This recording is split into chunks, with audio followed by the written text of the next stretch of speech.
Hi friends, welcome to my channel. நம்ம சேனல்ல நம்ம இன்னைக்கு என்ன பார்க்க போறோம்னு பார்த்தீங்கன்னா, ஹெல்த்தியான பச்சைப்பயிர் லட்டு தாங்க எப்படி செய்றதுன்னு பார்க்க போறோம். பச்சைப்பயிர் லட்டு செய்றது எப்படி செய்றதுன்னு பார்க்கலாம். பச்சைப்பயிர் வந்து நல்லா ஒரு கப்ல ஒரு ஃபுல் கப்ல நல்லா 1 கப் அளவுக்கு எடுத்துட்டு நைட்டே நல்லா ஊற வச்சுட்டேங்க. அத நம்ம குக்கர்ல சேர்த்துட்டு ஒரு 3 விசில் விட்டு எடுத்துட்டு வந்து நல்லா வடிகட்டி இந்த மாரி பவுல்ல எடுத்து வச்சிருக்கேங்க. நல்லா கொல கொலன்னு நல்லா வெந்துருச்சு பாருங்க. இப்போ வெந்த இந்த பச்சை பயிரை நல்லா கரண்டி விட்டு நல்லா மசிச்சு எடுத்துக்கலாம். அப்போ தான் உருண்டை பிடிக்கிறதுக்கு நமக்கு ஈஸியாக இருக்கும். நல்லா மசிச்சு எடுத்ததுக்கப்புறமா தேங்காய் துருவல் வந்து வேணுன்ற அளவுக்கு தேங்காய் துருவல் சேர்த்துக்கலாம். நான் ஒரு அரை மூடி அளவுக்கு தேங்காய் வந்து துருவி இது கூட சேர்த்துருக்கேங்க.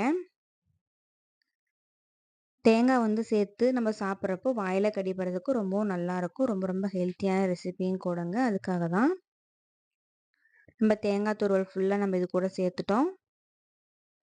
இப்போ இனிப்புக்காக நம்ம நாட்டு சர்க்கரை தாங்க சேர்த்த போகிறோம். உங்களுக்கு வந்து நாட்டு சர்க்கரை பிடிக்கல அப்படின்னா வெள்ளை சர்க்கரை கூட சேர்த்துக்கலாம்.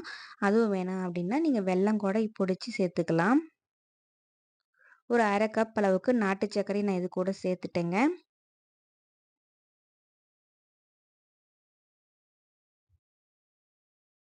இப்போ சர்க்கரை எல்லாத்தையும் நம்ம சேர்த்துட்டு இது மூணையும் நல்லா நம்ம கலந்து விட்டுறலாம்.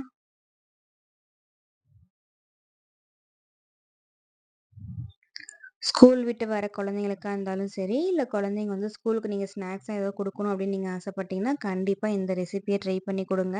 ரொம்ப ரொம்ப ஹெல்த்தியான ரெசிபிங்க. ரொம்ப ஆரோக்கியமான ரெசிபி. குழந்தைங்க வந்து நல்லா வீக்கா இருக்காங்க அப்படின்னா, இந்த ரெசிபிய செஞ்சு குடுங்க. ரொம்ப ரொம்ப ஹெல்த்தியா இருக்கும்.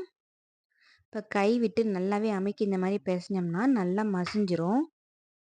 நல்லா இந்த மாரி மசிஞ்சதுக்கு அப்புறமா, உங்களுக்கு எந்த அளவுக்கு உருண்டை வேணுமோ, அந்த அளவுக்கு நம்ம எடுத்துட்டு உருண்டை புடிச்சு வச்சுக்கலாம். அவ்வளோதாங்க.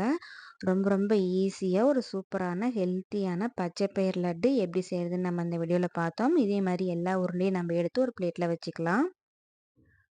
ஹெல்த்தியான பச்சை பயிர் உருண்டை எப்படி செய்றதுன்னு நம்ம இந்த வீடியோல பார்த்தோங்க. இந்த வீடியோ இதே மாரி கண்டிப்பா நீங்களும் உங்க குழந்தைக்கு செஞ்சு குடுங்க. நல்லா விரும்பி சாப்பிடுவாங்க. இனிப்பா இருக்கிறதுனால நல்லாவே குழந்தைங்க விரும்பி சாப்பிடுவாங்க.